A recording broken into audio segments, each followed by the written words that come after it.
Everyone, in this video we will cover the topic types of TB and diagnosis of TB and management of TB. So पिछले video में हमने उसकी pathophysiology और risk factors या फिर जो causes थे और डेफिनेशंस को कवर किया। इस वीडियो में हम लोग टाइप्स को पढ़ते हैं। सो टीबी के कौन कौन से टाइप्स होते हैं। First is pulmonary TB. सबसे ज़्यादा 90% केसेस में जो टीबी देखने को मिलती है वो होती है pulmonary TB related to respiratory unit. Mainly affect right upper lobe of lung. ये जो मेनली होती है ये राइट लंग को अफेक्ट करती है। क्यों करती है? क्योंकि जो पल्मोनरी ट्यूबरक्यूलोसिस होता है, जो बैक्टीरिया होता है, वो एक एरोबिक बैक्टीरिया होता है। ऑक्सीजन की प्रेजेंस में ज़्यादा अच्छे से इन्फेक्शन कॉज करवा पाता है। एंड जो हमारी लेफ़्ट एंड राइट ब्रोंकाई होती है, ट्रैकिया से जुड़ी हुई होती है, तो जो राइट ब्रोंकाई होती है वो ज़्यादा वाइड होती है कंपेयर टू लेफ़्ट। तो इस वजह से राइट लंग के अंदर ज़्यादा ऑक्सीजन देखने को मिलती है हमें, और उस वजह से ज़्यादा इन्फेक्शन राइट ब्रोंकाई के अंदर या फिर राइट लंग के अंदर होता है। इसलिए ये mainly right lobe of lung को अफेक्ट करती है। नाउ इसके ट्रीटमेंट में कितना टाइम लगता है? मिनिमल 5 to 6 मंथ का ट्रीटमेंट होता है पल्मोनरी टीबी का। नाउ नेक्स्ट, और कौन कौन से टाइप्स की टीबी होती है हम सिर्फ उनके नाम डिस्कस करेंगे यहाँ पे। एक्टिव टीबी जिसमें पर्सन सिम्टम्स शो करता है। पैसिव टीबी जिसमें कोई भी सिम्टम्स जो होते हैं वो शो नहीं होते हैं आसानी से। प्राइमरी टीबी, सेकेंडरी और chronic TB, military TB. So military TB भी होती है हमारे पास यहाँ पे। Now next, reproductive TB and UB TB यानी urinary bladder TB, Potts TB, multi drug resistance TB, extensive drug resistance TB. So ये सारी टीबी के टाइप्स होते हैं, अलग अलग जगह की टीबी होती है ये। Now diagnostic evolution. सो क्या क्या टेस्ट होते हैं जो हम लोग टीबी को आइडेंटिफाई करने के लिए करते हैं पेशेंट के अंदर। History taken, sputum culture, chest X-ray, MRI, physical examination, bronchoscopy and CT scan भी करते हैं हम लोग।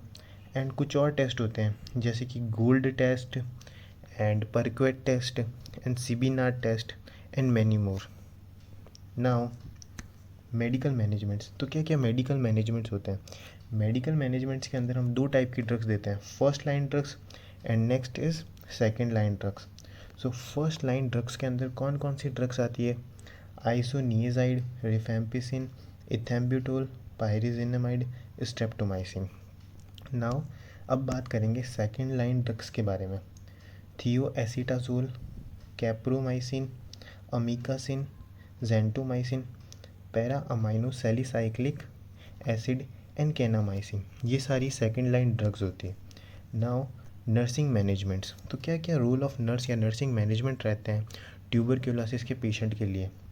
असेस रेस्पिरेटरी फंक्शन को ढंग से असेस करना, जैसे कि breath sound, rate, rhythm and depth and use of accessory muscles. इन सारी चीज़ को मॉनिटर करना। Note ability to expectorant mucus and cough effectivity, यानी कि जो पेशेंट है वो कफ को कितना बाहर निकाल पा रहा है, एंड जो उसकी एबिलिटी है, जो एफिशिएंसी है, उसको मॉनिटर करना। एंड कफ को मॉनिटर करना कि जो कफ है वो हेमोप्टाइसिस है, यानी कि उसके अंदर ब्लड प्रेजेंस है या फिर है नहीं है। And clear secretion from mouth and trachea, suction as necessary, यानी कि जो माउथ और ट्रैकिया है उनके वहाँ से जो सक्शन कराने का जो प्रोसेस है वो नेसेसरी है, उसको परफॉर्म करने के टाइम नर्स को वहाँ पर मौजूद रहना चाहिए। प्लेस पेशेंट इन सेमी और हाई फ्लोवर पोजीशन। पेशेंट को सेमी और हाई फ्लोवर पोजीशन में रखना चाहिए क्योंकि वो कंफर्टेबल होती है। Assist patient with coughing and deep breathing exercises. Patient को डीप ब्रीथिंग एक्सरसाइजेस परफॉर्म करवानी चाहिए, उसको इनकरेज करना चाहिए ये करने के लिए। Demonstrate and encourage pursued lip breathing. जो पर्स्ड लिप ब्रीथिंग होती है वो बहुत ज़्यादा इफ़ेक्टिव होती है कोई भी रेस्पिरेटरी कंडीशन के अंदर, जो कि हमारी एक्सहेलेशन कैपेसिटी को भी बढ़ाती है और हमें रिकवर होने में हेल्प करती है। Monitor serial ABG and pulse oximetry. जो पल्स ऑक्सीमेट्री होती है और ईबीजी है उसको मॉनिटर करते रहना चाहिए पेशेंट की कंडीशन को एनालाइज करने के लिए। And next, patients usually dietary patterns.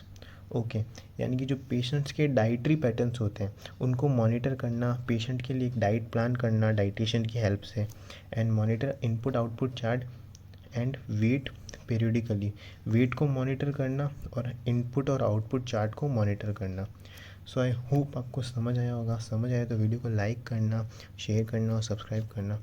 Thank you.